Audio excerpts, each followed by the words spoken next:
जय हिंद दोस्तों, आप सभी का स्वागत है आपके अपने YouTube चैनल नौकरी तक पे। हम पुनः उपस्थित एक नए वीडियो में। आशा आप अच्छे होंगे, स्वस्थ होंगे और जहां भी होंगे फिलहाल खुश होंगे।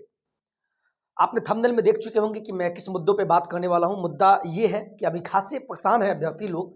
आप देख सकते हैं हमारे पास इतना ही नहीं, बहुत सारे फ़ोन कॉल के माध्यम से, लेकिन जिनका भी अगर फ़ोन नहीं उठा पाते हैं तो क्षमा कीजिएगा मुझे। रीज़न ये होता है क्लासेज होना और फिर क्या क्या घर का काम, फिर कोचिंग, जीवन है साहब। लेकिन आपके कमेंट को मैं देखता हूं, उसका मैं सार निकालता हूं, उसके बाद ही मैं वीडियो बनाता हूं। सीटेट पेपर लीक मामला से खासे परेशान है अभ्यर्थी, इसलिए मैं बोल रहा हूं। देखिए मेरे पास ये देखिए स्क्रीनशॉट भी है। एक गौतम भाई हैं, गौतम अररिया से हैं। अगर मुझे देख रहे हैं तो उनको पहले साधुवाद कि मुझे लगा इन मुद्दों पे उठाना चाहिए, लेकिन मैं कल भी इस पे बोला था। एक दो दिन पहले का न्यूज़ है ये, कल का यानी परसों का न्यूज़ है। लेकिन हम आज फिर इसलिए बोल रहे, चूँकि हमारे प्यारे साथी कमेंट किए हैं तो उनको लगे कि सर हमारे मुद्दे को उठाएं और उन्हें अच्छा लगेगा। खैर एनीवे, उसी प्रकार अभी मामला चल रहा है। देखिए वही पेपर लीक का मामला बहुत गरमाया हुआ है, जोरों शोर पे है। इसी कड़ी में देखिए स्थानांतरण यानी बहाली को किस प्रकार से फंसाने का प्रोग्रामिंग किया जा रहा है।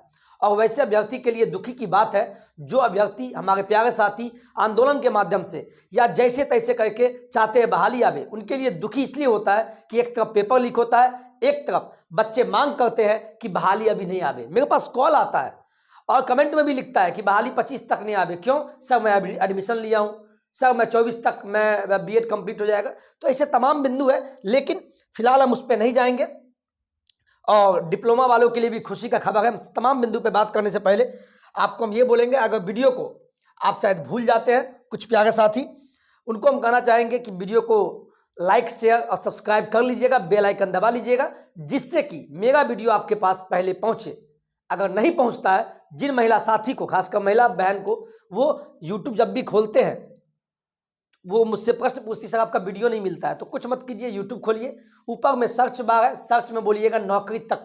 जैसे ही नौकरी तक खुलेगा वीडियो में जाइए और उसके बाद आप मेरा वीडियो देख सकते हैं और बेल आइकन दबा लीजिएगा। खैर एनीवे, चलिए मैं मुद्दों पे बात करने से पहले पहला मुद्दा मैं लेकर आया हूं। सीटेट पेपर लीक मामला से खासे परेशान है अभ्यर्थी। कौन से अभ्यर्थी परेशान है? दो तरह के अभ्यर्थी परेशान है। पहले आप सुनिए, ये बकवास नहीं है आपके लिए। पहला, जो लगातार 3 साल से सीटेट पास होने के बावजूद भी विद्यालय में शिक्षक नहीं बन पा रहे, वो इसलिए परेशान है क्योंकि उनकी डिग्री धरी की धरी रह जाती है। वो किसान के बेटे हैं, लेकिन जो पहली बार दे रहे हैं, जो लगातार 3 साल से फेल हो जा रहे हैं, और वो अगर सभी को नहीं बोल रहे, मेरी बातों को समझना, अगर उसमें से कुछ पैसे वाले चंद चोर अभ्यर्थी अगर पैसा के बल पर अगर पास होना चाहते हैं, तो उनके लिए ये दुखी का खबर इसलिए भी है उनके लिए कि पेपर, खुशी का खबर इसलिए उनके लिए, सॉरी, कि सीटेट को मैंने सेटिंग से पास कर लिया, अब तो 60-40 वाला मामला आएगा, हम टीचर बन जाएंगे। लेकिन दुखी का खबर उनके लिए है जो परेशान अभ्यर्थी है, जो 3.5 साल से आंदोलनरत है कि मेरा बहाली चाहिए, बहाली चाहिए। क्यों? चूंकि उनके पास कोई चारा भी नहीं है, शिक्षक के अलावा वो क्या कर सकते हैं। वो गरीब तबके से आते हैं, किसान के बेटे हैं, तो उनके लिए खासे परेशानी वाला खबर है कि सीटेट का पेपर लीक हो जाता है, जिससे मेधावी छात्र, देखिए गौतम जी अगर आप सुन रहे हैं तो आपके कहने पर ये मैं वीडियो बना रहा हूं। देखिए आपने मुझे लिखा प्रणाम, तो प्रणाम प्रणाम सर मैं अररिया से गौतम हूं, आपसे कभी कभी फोन पर भी बात होती है मेरी, थैंक यू, बहुत बहुत धन्यवाद सर। अभी सीटेट में इतनी बड़ी धांधली हो गई है, 2.5 लाख में सेटिंग से 120 प्लस नंबर आसानी से किसी को मिल जाएगा, तो मेरिट से जो पास किए हैं वो 90, 91, 95 वाले को क्या होगा सर। मैं उन कुछ जो हम पे उल्टा कमेंट वाले अभ्यर्थी है उनके मुंह पर मेरा तमाचा नहीं है, ये मेरे प्यारे साथी गौतम भाई का तमाचा है। और ऐसे प्यारे साथी जो अपने बल पे नंबर लाते हैं, उनके द्वारा मुंह पे दिया हुआ तमाचा है कि कुछ चंद चोर जो समझते हैं कि सेटिंग के बल पे हम शिक्षक बन जाएंगे। ठीक है, कितना परसेंट, 1 से 2% बन जाइएगा, सभी का तो सेटिंग नहीं होगा, लेकिन ये गलत होगा तो गलत है।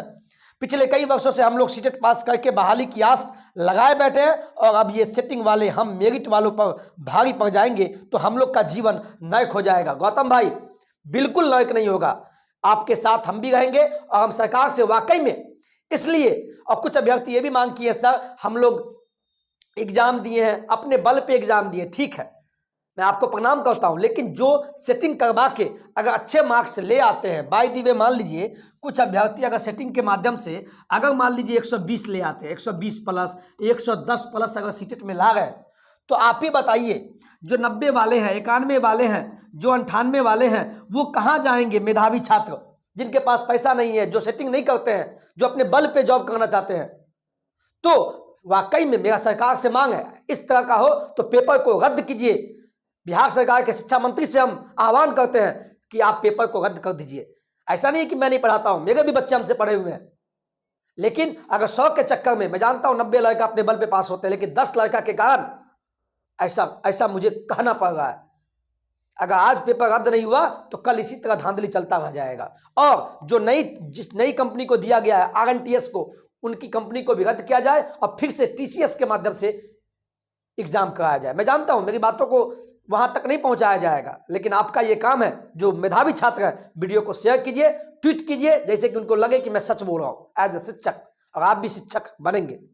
तो कहीं ना कहीं ये गलत बात है कि पेपर लीक का माध्यम, देखिए ये आरा में आपको पता ही है, सीटेट परीक्षा केंद्र में 2.5 लाख में, ये मैं नहीं बोल रहा हूं, और ये क्या है आधिकारिक पुष्टि भी मैं नहीं करता हूं, लेकिन कहीं ना कहीं पेपर लीक तो हुआ। ये मामला कोई छोटा नहीं है। वही अभ्यर्थी मेरे पे फिर से उल्टा कमेंट करेंगे, फिर भी मुझे कोई फर्क नहीं है कि आप क्या बोलते हैं। जो वाकई में मेधावी छात्र होंगे उनके लिए मैं आवाज उठा रहा हूं, चंद चोर के लिए मैं आवाज, आप गाली भी देंगे फिर भी मुझे फर्क नहीं है, क्योंकि आप ऐसे कुछ तबके जो शिक्षक के नाम पे कलंकित कर रहे हैं। तो मैं तमाम अभ्यर्थी से कहूंगा पेपर रद्द कराने का मांग कीजिए, नहीं तो आने वाला समय में ये जहर, ये श्राप आपको झेलना पड़ेगा और आप बहाली से वंचित रह जाएंगे, क्योंकि अच्छे मार्क्स वाले आ जाएंगे। और नहीं तो 60-40 वाला मामला नहीं होना चाहिए, 60-40 का मामला ही खत्म कर दे मेरिट बनाने में, तभी फायदा होगा। देखिए ये लखनऊ में भी हुआ।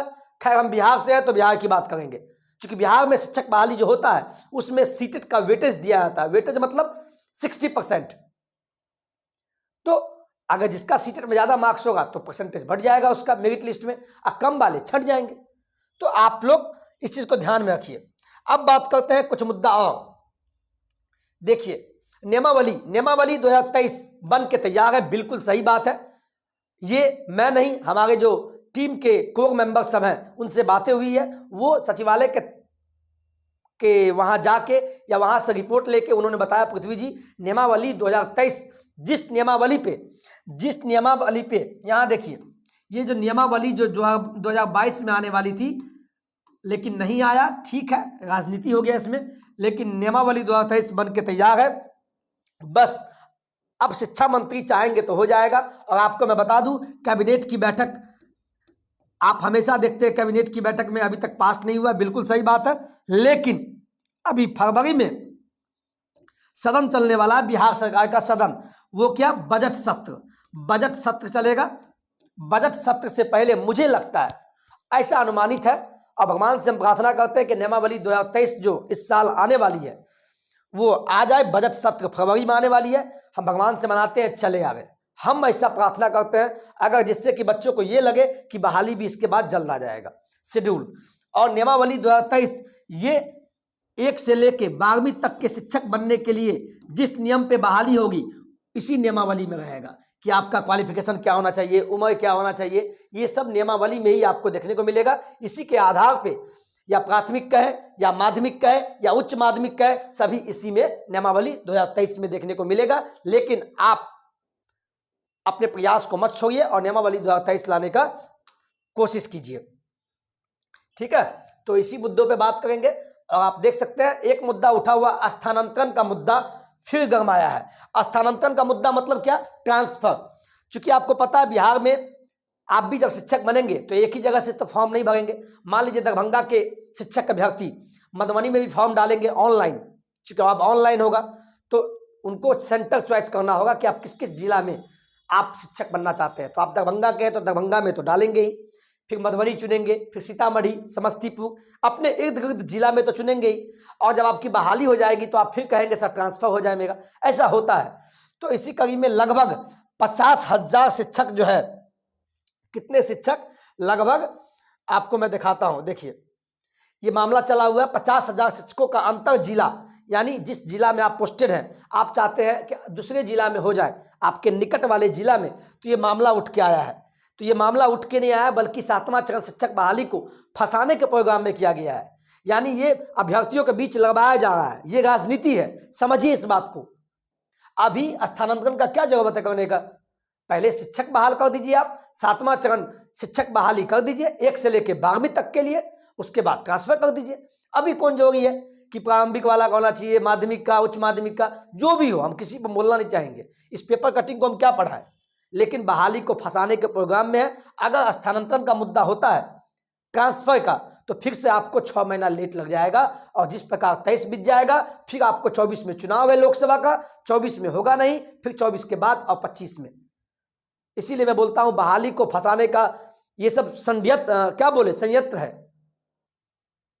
तो कहीं ना कहीं आप इस चीज को समझिए, ये राजनीति होगा। स्थानांतरण का तो मुद्दा नहीं है भाई, वो तो कम से कम शिक्षक भी बन गए, और विद्यालय में शिक्षक विहीन है, विद्यालय में अभी शिक्षक की कमी है, लगभग 3.5 लाख शिक्षकों की कमी है। तो पहले आप शिक्षकों की बहाली कीजिए। बच्चे परेशान है, उसको पढ़ाने वाला कोई नहीं है। मैं भी शिक्षक हूं तो मैं जानता हूं, अभी जिस विद्यालय में हमें वहां 8 टीचर है, अब वहां होना चाहिए कम से कम 10 टीचर, 15 टीचर, लेकिन वहां कितने हैं? 8 टीचर है। तो सरकार से मांग करते हैं, पहले आप शिक्षकों की बहाली कीजिए, उसके बाद ही आप ट्रांसफर का मुद्दा, चाहे मैं काहे नहीं हूं, मैं भी चाहता हूं मेरा ट्रांसफर हो जाए, लेकिन मैं मांग करता हूं अभी ट्रांसफर मत कीजिए, पहले आप शिक्षकों की बहाली कर दीजिए, तभी आप लोग बहाल हो पाएंगे। मैं सही बोल रहा हूं। देखिए, यही सब मुद्दा है। नियोजित शिक्षकों के ट्रांसफर की प्रक्रिया जल्द होगी शुरू। अब कब होगी ये पता नहीं है, ये भी पेपर में है, मैं जानता हूं अभी नहीं होगा, लेकिन ये सीटेट, बीटेट, एस्टेट अभ्यर्थी जो पास है उनके बीच, और जो ऑलरेडी शिक्षक बन चुके हैं उनके बीच लगवाया जा रहा है। ये सरकार की नीति है, चाल है। तो ये सब मुद्दा है, ये अभी हमें नहीं लगता है कि अभी जरूरत है। अभी पहले आप शिक्षक बहाली कीजिए, जिससे हम लोग भी परेशान हैं। शिक्षकों की कमी के कारण बच्चे को सही से पढ़ाई नहीं मिल पा रहा है। मैं कितना पोल खोलूं एक शिक्षक होने के नाते। तो ये सब मुद्दा गरमाया हुआ है। देखते हैं इस साल राज्य में नियोजित शिक्षकों का अंतर जिला स्थानांतरण होगा, यानी 2005 से लेके अब तक जितने भी टीचर बने हैं वो चाहते हैं स्थानांतरण हो जाए।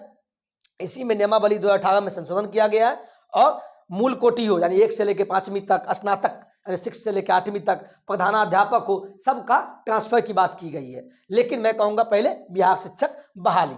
इसी कड़ी में एक डिप्लोमा वालों के लिए, जो भी मैट्रिक यानी 10th के बाद डिप्लोमा करते हैं, 3 वर्षीय डिप्लोमा होता है ना बिहार में, पॉलिटेक्निक, अगर वो 3 वर्षीय डिप्लोमा किए हुए मैट्रिक के बाद, तो अब जो बिहार शिक्षक बहाली आएगा उसमें उनको एक गुड न्यूज मिला है कि उसको साइंस यानी 10+2 साइंस के योग्य माना जाएगा।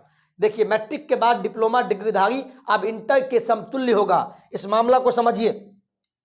जो भी अभ्यर्थी 10th होता है ना, 10th के बाद अगर डिप्लोमा किए हैं, यानी बिहार पॉलिटेक्निक से डिप्लोमा जो 3 वर्षीय होता है, 3 इयर्स का होता है ना, तो 10th के बाद जो भी डिप्लोमा किए हैं उनको अब इंटर के समतुल्य माना जाएगा। वो भी इंटर क्या?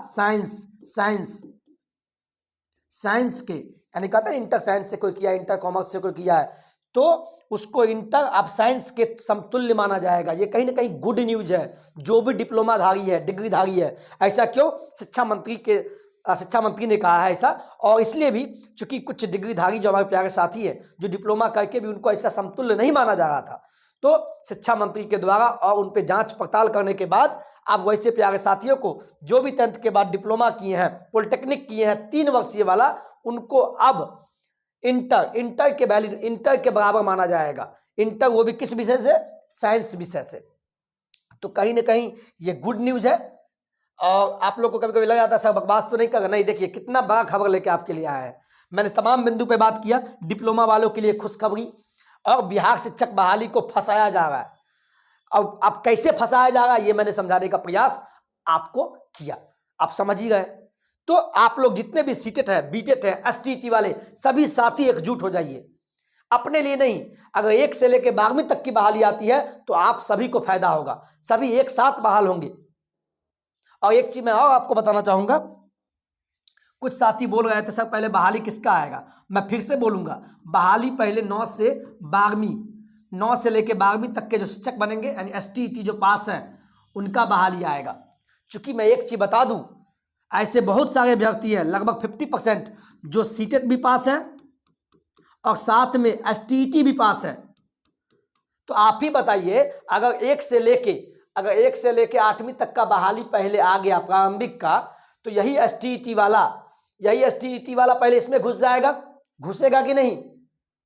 क्यों? क्योंकि सभी को भाई बहाली चाहिए। कहते हैं कि दिन भर आप भूखे रहिए, कोई मतलब नहीं है, लेकिन सुबह का नाश्ता मिल जाए तो आप दिन भर भूखे रहिएगा, फिर भी गैस नहीं बनेगा। उसी प्रकार जो सीटेट पास है वो एसटीईटी भी पास है, यानी 9वीं से लेकर 12वीं वाला भी पास है। अब पहले अगर इसका बहाली आता है तो ये एसटीईटी वाला सब इसमें घुस जाएंगे, और जब इसमें बहाल हो जाएंगे, चूंकि मजबूरी है उनकी, बहाली चाहिए, तो जब इसमें घुस जाएंगे और इसके बाद अगर 9वीं से लेकर 12वीं तक की बहाली आती है तो इसमें तो ये नहीं जा पाएंगे, क्योंकि बहाल तो इसमें हो गए, डॉक्यूमेंट यहां जमा हो गया। तो पहले आप मनाइए कि पहले 9वीं से लेकर 12वीं तक शिक्षक बनने वाला का बहाली आवे। क्यों? अगर इसमें पहले बहाली आएगा तो ये अभ्यर्थी इसमें घुस जाएंगे। बात को समझिए, ये जो एसटीईटी वाले हैं सब इसमें घुस जाएंगे, और जब इसमें, ऐसे भी इसमें पेमेंट भी ज़्यादा मिलता है, माध्यमिक और उच्च माध्यमिक में पेमेंट भी ज़्यादा होता है, और जब एसटीईटी वाले जब ऊंचे पोस्ट पर चले जाएंगे और ऑलरेडी सीटेट पास है, तो फिर इसमें क्यों आएंगे? बाद में जब 1 से लेकर 8वीं तक की बहाली आएगी तो यही एसटीईटी वाले का जब बहाली 9 से 12वीं में हो गया और ये सीटेट भी पास थे, तो ये फिर इसमें क्यों जाएंगे? नहीं जाएंगे। किनको चाहिए? आपको अगर कलेक्टर का जॉब लगे या बीपीएससी क्वालिफाई कर गए, और एक तरफ ग्रुप डी है, पहले रिजल्ट अगर बीपीएससी का आया तो आप बीपीएससी में न बहाल होंगे, अधिकारी बनेंगे। ग्रुप डी थोड़ा छोटा पोस्ट होता है। हाँ, पहले ग्रुप डी का आएगा तो पहले ग्रुप डी में घुसिएगा, फिर बीपीएससी में दिक्कत, आप नहीं जा पाएंगे। तो पहले आप बहाली इसका पहले एसटीईटी वाले का होना चाहिए, जिससे कि 1 से लेकर 8वीं तक में सभी बहाल हो जाएंगे, और सभी कम मेधा वाले का भी हो जाएगा, जिनका कम मेरिट लिस्ट बनता है। तो मुझे जहां तक लगता है कि आपको मैं कुछ अलग बताने का प्रयास किया हूं, और पॉजिटिव बात, इस चीज को समझिए, और अच्छा लगता है वीडियो तो प्लीज वीडियो को शेयर भी कीजिए, जिससे सभी लोग समझे कि मैं बोलना क्या चाह रहा हूं। चलिए, वीडियो अच्छा लगा हो तो वीडियो को लाइक से सब्सक्राइब कीजिएगा। ज़्यादा नहीं बोलेंगे, लगता है हम ज़्यादा बोल गए हो तो माफ़ कीजिएगा। जय हिंद, जय बिहार, जय भारत।